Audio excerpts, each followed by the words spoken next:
Really? Yeah, I think so. Oh. Yep.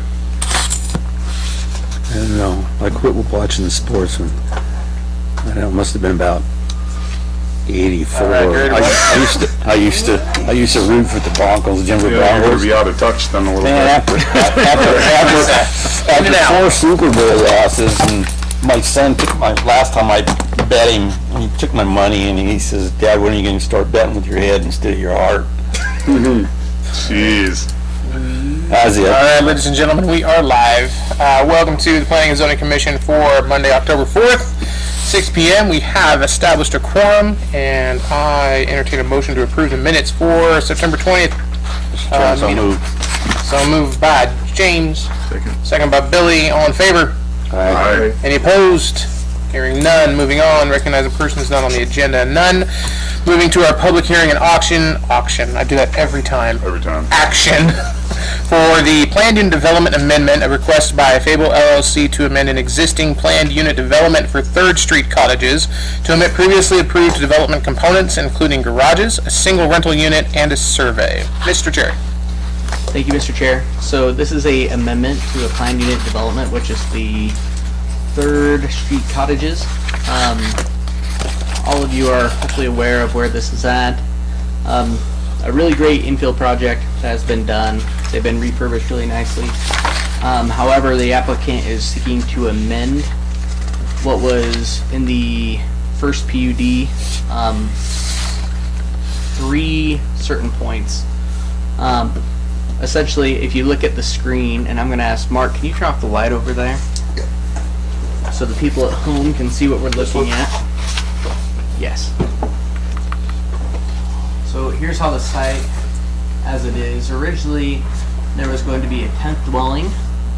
There was going to be garages. And another component which isn't listed here, the property was going to be resurveyed. The applicant is asking to depart from those 3 items. Staff doesn't really have concerns about the 10th dwelling unit. There really isn't too much of a detriment there. However, I believe with the original decision that there probably could have been some concern about the parking, and the garages could have helped to mitigate any issues with parking. So I think the important thing to look at is, and we can ask the applicant as well, as I think a lot of these are studios and or 1 bedrooms. Anything greater than that, I think you really want your 2 spaces per dwelling unit. And even with a studio, sometimes you don't need the 2, but a 1.5 maybe, just because in a studio you are still able to have couples, and we are working to be a more walkable community, but I don't think we're quite there yet. So, you know, having at least 1.5 spaces is certainly something that you want to look at. As far as the resurveying of the property, I think it's always good practice to have the best information possible. I believe that when this was first brought before the Planning and Zoning Commission and City Council, that they had a reasoning for wanting that item. And I would just leave that also to this body's decision as far as to go. Once again, I think the applicant has done a fantastic job with the property. When you look at what was there compared to what is there now, and I wish I would have went and took pictures of what is there now. It's night and day. He's providing much needed housing that is affordable for our residents. But I would just advise this body, I would just pay attention to the parking needs, and whether or not a resurvey is something that we definitely need. I don't know if there has been conflicts in the past, but we definitely want to make sure that if this property passes hands and a new developer gets onto it, that they are building everything in the right place. You know, if one condition that you could make that wouldn't necessarily directly affect this property owner, but it would affect future owners, is you could say that before we give out another building permit, we want it to be resurveyed. Granted, though, that's something, if he was to sell the property, isn't something that someone buying the property necessarily wants to do. But that's my synopsis. I want to give the applicant an opportunity to speak as well to you, and then any questions you may have for the applicant and myself. Okay, perfect, thank you. Please come forward. Okay, I didn't take pictures, but you can pass my phone. That's, they're doing the paving, pavement should go, they just got it graded, and they're putting the pavement in this week. Thank goodness, because I wanted it in last year. It's been a bigger project than I anticipated, since I had to participate more than I wanted to. The survey was, the issue with it was whether or not, can you go back to the plan? Thanks, Bill. The two garages, can I go over here? Is that okay? Yeah, please. That's what you, that'd make me blind. So the survey was the question of whether you could build these two as garages due to the setback on this street. And that was the only reason for the survey itself. These, you know, I'm sitting there going, what could we do with that side? Here's the garage thing. So this would be paved, this would be paved, that's paved. This whole section would get paved, so we added parking since we're not gonna do the unit at this point. But all the utilities, water, power, everything are underground right there in case it was ever a future growth situation. I know this side, you know, before the place was abandoned for, I don't know, 7, 8 years before I took it over. So the traffic, we helped stop. We put in fences back along here because we had too many people that were not good for the complex to stop them cutting through there. We cleaned all this up. You know, we got rid of the IV needles and stuff that were left over from times before. These are single bedrooms, single bedroom. This one was one unit, we added on to both ends, which is what we all agreed on at the beginning.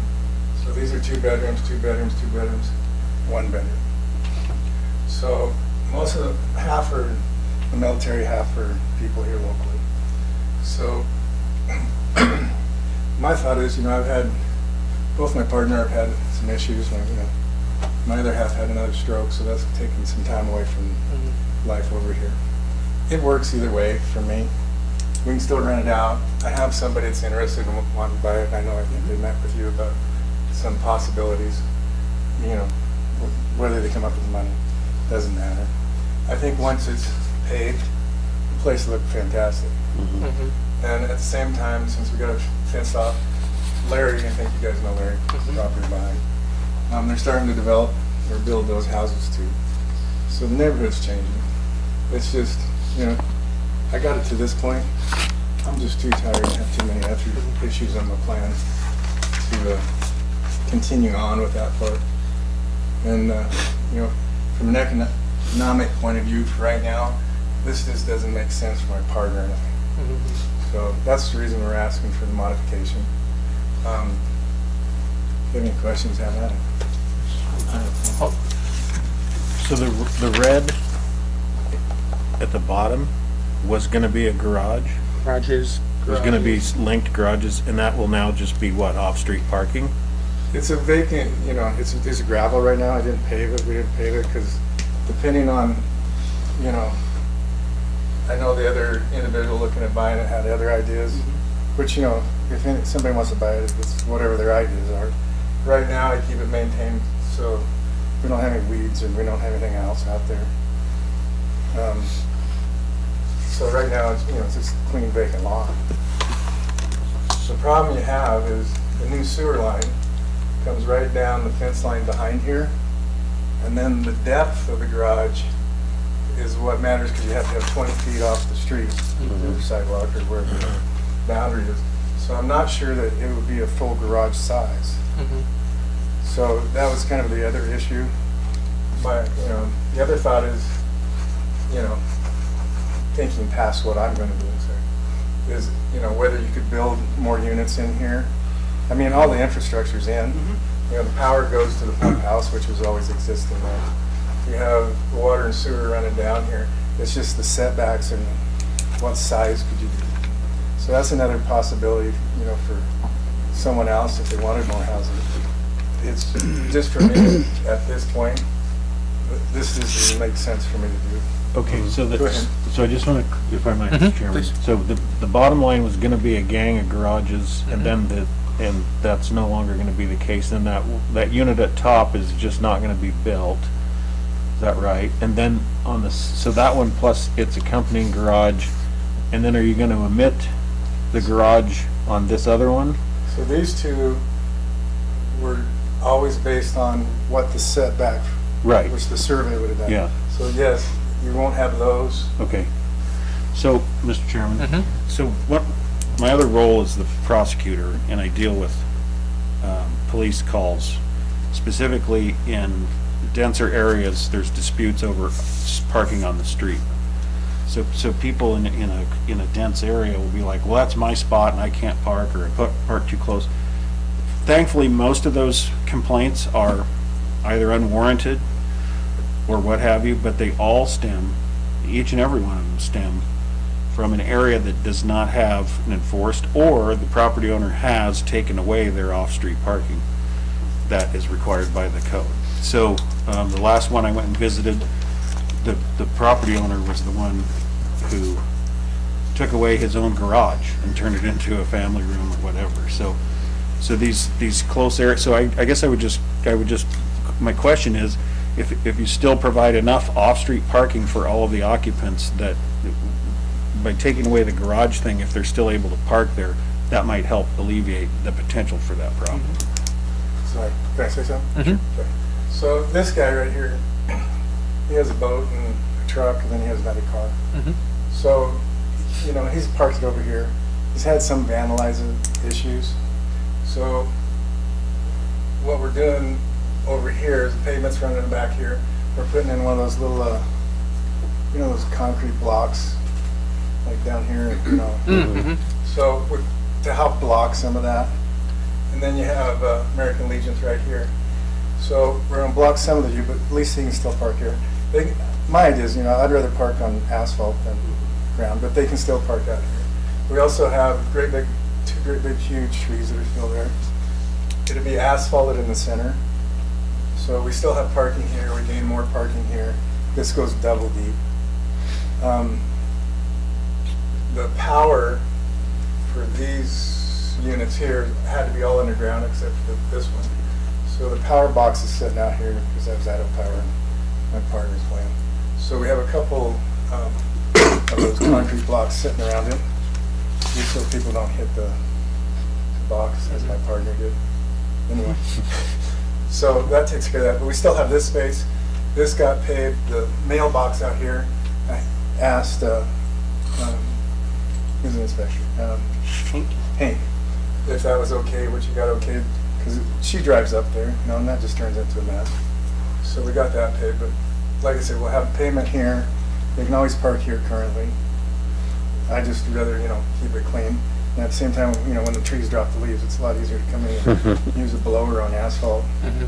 And I hired his name starts with a little Basque people down the street. They come by once or twice a month, take care of all the weeds and stuff. And I have another gal that comes in that's local and cleans everything up, because I don't like things in mess. Mhm. Makes me upset. But that's, again, I hope maybe that helps with the parking question. Well, go ahead. Oh, no. Well, I have a question maybe for you, Brock, and then a question for you, sir. The off-street parking requirements are for paved parking. Correct. So without the paved parking, that is because you're not intending to pave the omitted garage area, right? If I understand it correctly. So without that, with that remaining dirt, do you have adequate parking, paved parking, for all the residents? You have roughly 13, 14, and then you'll have 2 more spaces. So, 60. 2, 3, 4, 5, 6, 7, 8, and, well, you could park here, but I don't think that's enough. 9. So Most people come in and they either drive and they'll either cut one way or the other, depending on what's easier for them. Brock, I didn't mean to cut you off, I just wanted to get my thought out there. You So, brought up exactly what I was going to say. okay, so is that a yes? I just counted, I didn't, like I said, this is all getting paved. I was hoping it was paved and I brought you pictures, but it gets paved this week. They did all the groundwork last week, and now they're coming in and paving this. can I So read? with- Go ahead. Sorry, Mark. Did I hear you say you have 13 now? Because I think that's what I heard you say. Let me count again. Yeah. My memory.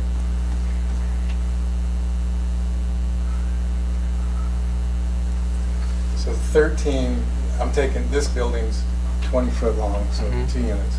Then you can actually go double deep here because we're going to put those block walls in Okay. here. So So about 15. Looks like 17 with the middle.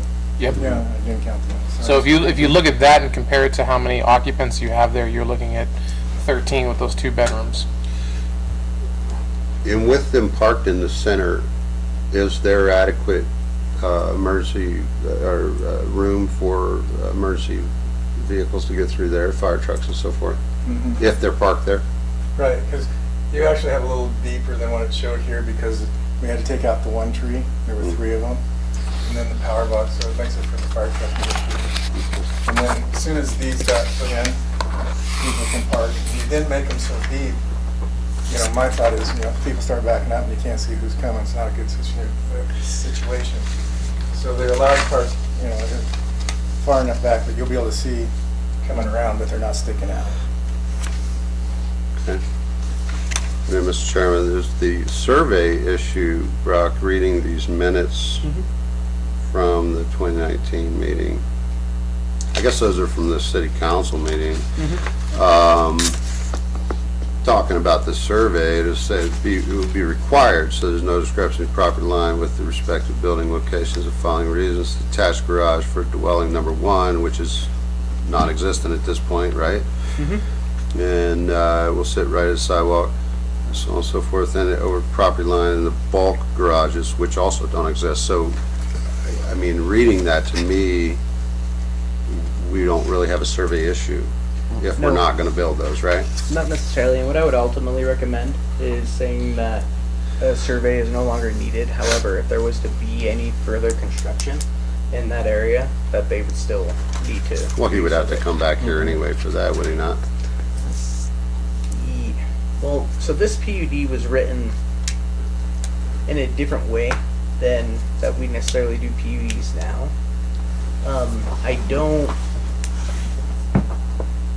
I believe it would, and this is where I'm gonna lean on Jeff, is the way that this PUD is written. Does the uses that are there, is that the end all be all, or is there an underlying district for this property? So is the underlying district C4 and or is it R4? And if the PUD doesn't explicitly speak to a accessory building and or another use, can that be pursued with what is proposed? So, And the reason I ask that is the planned unit developments that we do now. I was explicit when we amended it that if the PUD doesn't speak to X within the actual written document, then we default to the underlying zoning district. well, I think that's correct in the PUD that's here. That's I before don't us. have it in front of me right now, but I'm looking at the approval, the standards upon which this was based. And it still requires a setback, so the only thing the PUD sought to modify were those setbacks and maybe the density. Gotcha. So,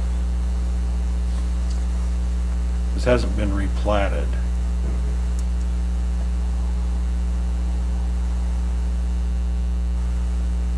So I guess we would amend, we would rewrite the PUD, re-sign it. It basically says, our agreement, we previously said waiving the setbacks for 2 structures, 3 structures is no longer part of it. And then if anyone sought to build there, recreate unit number 9 or the attached garages on there, they would have to go through the regular process where they would show up. Hank would say it's too close to the property line. Okay, I want a waiver. Okay, well now we need to know where the property line is. So that person would have to then get a survey, because you're gonna have a dispute. No, it's not that close. Yes, it is. No, it's not. Okay, well, somebody who got a telescope thingy and paint and, So if this body wanted to relieve the need for another hearing solely based upon this survey, could any condition be created that if someone wanted to pursue any sort of development right here, that they would be conditioned to simply resurvey the property? Or I would think we that- need to amend the PUD for any sort of new building and or structure built on the property? I think you just revert to the zone, the zoning district Yeah. standards that exist there. So in other words, this mechanism sought to just kind of expedite it by relieving them of those standards conditioned on it. So if you just say those two buildings those three buildings are no longer being considered, then the PUD can be rewritten and remain silent on that, and then we don't need to address it at all. Yeah.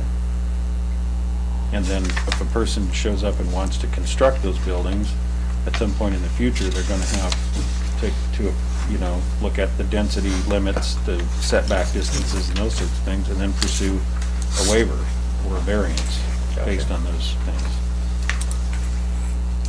And they might have a good case for a waiver, saying, well, the original PUD, as you can see in this old document that they did 20 years ago, they were, for some reason, gonna let them do it. And then the council 20 years from now will be like, well, those guys, we didn't know what they were doing, but maybe we'll do it, maybe we won't. Can I say one So, thing? sure. The history was this building burned down, Right, just so you get it done. yeah. And, that was one of the reasons, because, it lined up with this building back. And the guy's son that built it brought me some great pictures of his dad building this stuff. Yeah. Just wanted to let you know, that was the issue with that building. Before we continue, because it is a public hearing and action, I do want to open it up for public input. So with that, There was a line outside. was there? Yes, I understand I that. locked the door when I... So with that, I am going to open it up for any public input, who anybody would like to add, share, comment. Mr. Chairman, will we need the proposal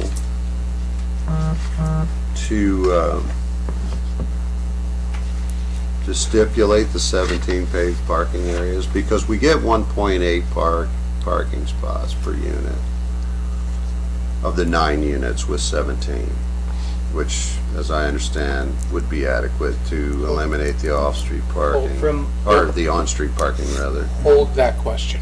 Hold Okay. that question, because I'm actually going to close public hearing. Oh, sorry. Not saying any. We'll close the public hearing, and now we'll open it back up to commission. Go ahead. Sorry, I thought you were asking us. No, You're you're asking not. the public. The public, yeah, no. Did you want to say?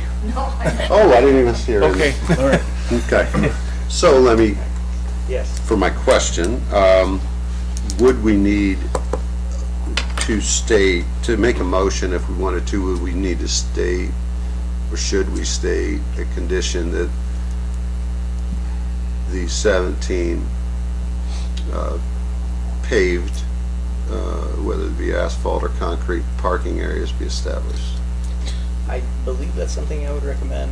I think So- that's a good practice. So that I'm clear on what you're asking, are you saying with the garages that are being omitted, we're going to make that designated parking? Is that what No, you're? No. well, the garages that are being omitted, we can't really designate that regardless if they park there or not.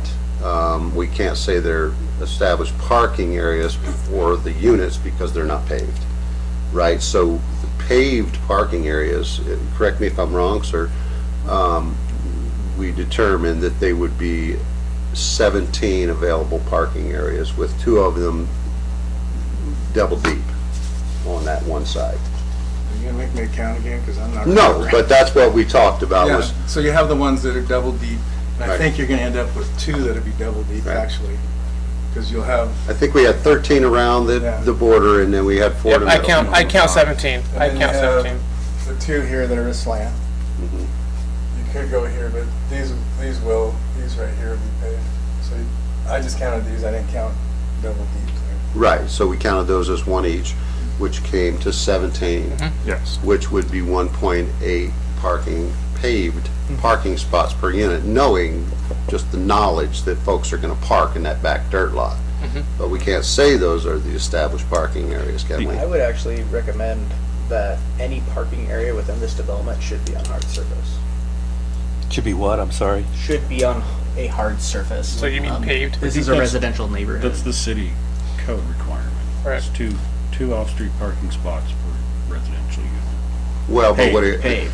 So we're at, I mean, so what I'm getting at is you're close, you're 1.8, so that's close enough, you know.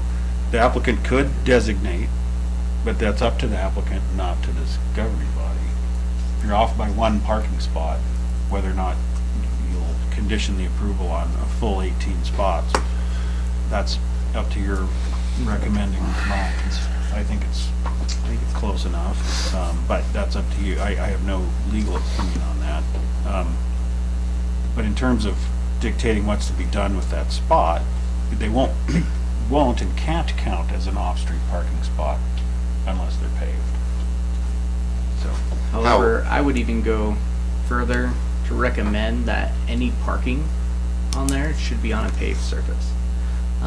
It is a residential neighborhood. One thing you don't want, not saying the applicant would allow that sort of conduct, but I don't know if you want to see a bunch of cars, trucks, boats, all just parked in that field area, which is a hard surface. too late. Well, excuse me, Mr. Chairman, it seems like that our city ordinances require that they be paved or they be gravel, and we have an awful lot of people that have multiple gravel spaces next to their home, and they're parking all kinds of things in those gravel spaces. How can you say you can't have this gravel? so to clarify, and I don't have the code in front of me, but I can pull it up. So here's what the code requires is, if I build a residential dwelling unit, it must have 2 paved off-street parking spots.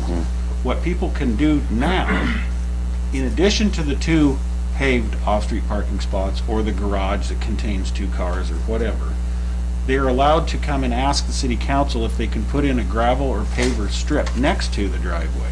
So they're not allowed to fulfill the parking requirement using gravel. There are people parking on gravel, but they do so either by being grandfathered in or by getting special permission for like an extra RV spot is allowed to have a gravel strip. But that's over and above the 2 per residential dwelling unit. So people people are parking on gravel, but it's not part of their minimal required parking spot, unless it's a grandfathered case, of which we have plenty. So if they have a gravel strip, they already have the 2 paved parking spots. Presumptively, Okay. depending on the neighborhood. Mr. Chairman, can I ask a question? Is it gravel or is it dirt? Which part? Well, it's all gravel right now. Where the garages were going to be, is that dirt or gravel? It's gravel right now. Okay. So with 1.8, I think we would very closely satisfy the requirement with the 17 paved parking lots that he already discussed having.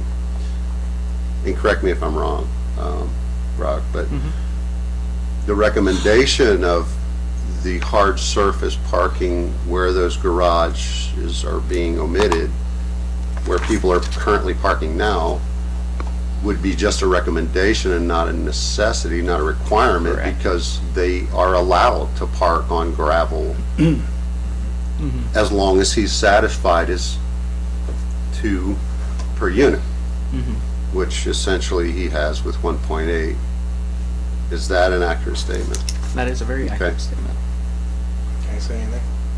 Am I allowed to say anything? Yeah, absolutely. So currently what people have been doing is they park in front of the unit or beside it. No one's ever parked behind it until I had to move all the cars for the pavement guys to come in and grade and stuff. And that was the other reason of using the concrete blocks. Put over there, in the far front right corner, was so the guy with the boat and stuff, I don't want to see it. I don't want to see it out front. I don't want to see it around the corner. If you want to hide it behind the blocks and out of the way, I'm okay with that. But that was up until that point, which, I am kind of surprised sometimes. No one's ever parked over there. In the garage area where you're talking about? Nobody's parked there before? Not until I had to move everything out of the way for the paving guys. So, Mr. Chair, if I can ask one more question, I think this will be it for me. Are these going to be designated per unit? Will it be designated spots for the units? Yeah, Okay. because I want them, be able to pull in alongside, because you can go in the back of the unit or you can go around the front. And then they'll have the ones at the end make up for the people down there in the corner. And then the ones in the middle be left open, and where the first unit on the right was going to be left open because people visit, not very many, but you got to have some kind of space for them. I don't think I have any more questions. Okay, anything else, Commissioner? I got one. Since I wasn't here last year when they did this under development, I'm just curious, what's the square footage of these? You need to go back another year if you think it was last year. Was it? 2 years, yeah. Which feels only like last year, by the way. No, it doesn't. So originally the units were like about 400 square foot. And that was discussion initially because people wanted more space, Right. which they actually worked out pretty well. I can't tell you exactly because I don't pay much attention. I know what these are. These are around 1,000 on each side, along with these two. Because this comes all the way across the back.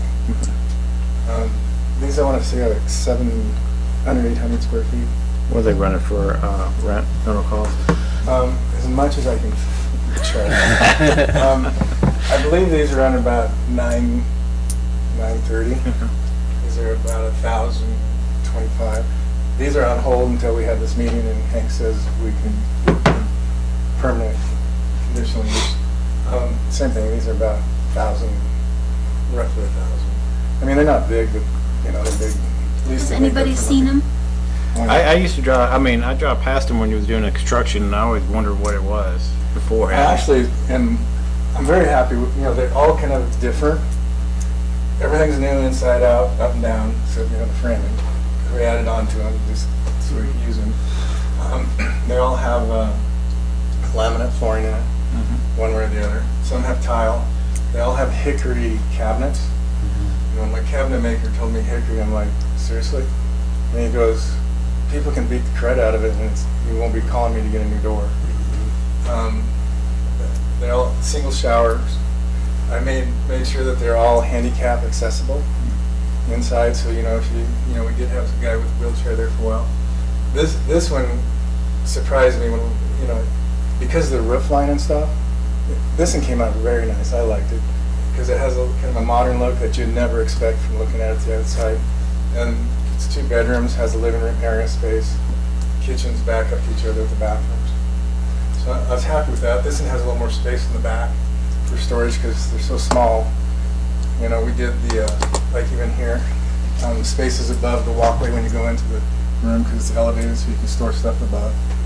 So, and all new windows with everything. So I was happy with the way they came out, and that they're not cookie cutter all the same. They're not all the same colors. It's definitely All an different. improvement. Okay. Thank you. Yeah. So gentlemen, here's what I'm finding from what I've gathered and from everybody's questions. I feel as though this commission is okay with taking out the garages, taking out the dwelling unit. Is there one that's not red that's going to be taken out, and that's a garage on the side down there, Brock? That one? Yeah. That's going to be taken out too, right? Those two, yeah. Yeah, okay. So those are going to be taken out. And going back to the discussion about the survey, that would fall back on the zoning with... Yep. Okay. So it sounds to me like we're kind of all on the same page. Unless anybody else has any other comments. Okay, then in that case, I'll entertain a motion. Chair, I'll make a motion. Sir? I make a motion to recommend the City Council to approve Plan Unit Development Amendment, a request by Mr. Fable LLC to amend an existing Plan Unit Development for 3rd Street Cottages to omit the previously approved development components, including garages, a single rental unit, and a survey with the condition that no less than 17 paved parking spots are constructed for the units. Okay, I have a motion by Mr. Sarwell. Do I have a second? Second. Second by Travis. Let's go around the room. Mark? Aye. Travis? Aye. James? To clarify that the motion was for off-street parking, 17 off-street parking. 17 off-street parking. That's an important thing to clarify. Sorry. Okay, so to go back then to the motion would be to You want to restate it? Just that to one approve this with 17 With off-street the, with the parking. condition to ensure there are no less than 17 paved hard surface off-street parking areas for the units. Okay, perfect. So we got the first by Mark, second by Travis. Going around the table. Mark, Aye. Travis, Aye. James, Aye. Billy. Aye. Motion passes. Perfect. Moving down the list here, no new business, no old business, no department head items, no items requested by the commissioner's staff. Ladies and gentlemen, we are adjourned at 6:35. Thank you very much. Yes.